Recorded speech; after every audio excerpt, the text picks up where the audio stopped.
FEMA is back on the ground in St. Louis, this time providing direct relief to victims of the May 16 tornado. Tonight, what you need to know and how to apply for help. Thank you for joining us. I'm Ann Allred. And I'm Mike Bush. Thousands of people already lining up for help from the city and state, and political editor Mark Maxwell is live at Chavetz Arena, where thousands of people are lining up. Soon you can find FEMA staff working in the community and in the Disaster Assistance Center. Mark? Mike and Ann, the arrival of the regional FEMA coordinator comes on the same day that President Trump, 2 days after rather, President Trump approved that major disaster declaration, and on the same day that Missouri lawmakers approved an extra $100 million in relief funding. But this was nearly 4 weeks after the twister touched down, so expectations and tensions have been building for a while.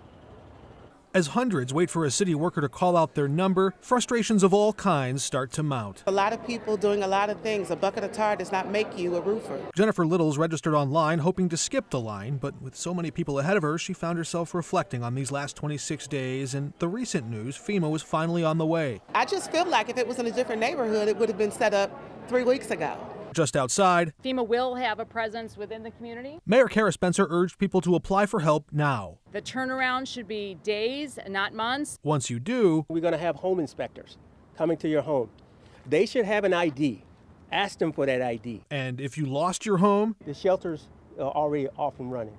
And if we need to support that, we work with the Red Cross and work with that. It's a challenging process for everyone who has been displaced. The Red Cross continues to shelter hundreds of people. We're continuing to make sure that people have a place to stay. For Tom Maselli, it's a relief. Shelter meant a place to stay while he hunted for a new apartment and just happened to find a new job in the process. I found this place by a miracle, and they've really been helping. And for those who might not have lost everything, there still might be good reason to apply for help. If you're insured, FEMA will ask you for the declarations page from your insurance policy and an insurance settlement letter or a denial letter, and that helps FEMA understand what you're eligible to receive. FEMA's arrival comes the same day. President Trump said he plans to phase FEMA out by the end of this year. What kind of effect does a message like that have on you and your staff? I would be untruthful to tell you it doesn't affect staff. Yes, it affects staff, it affects morale, but we are here today. We're here today to respond, to recover, transition to long-term recovery as best as we can.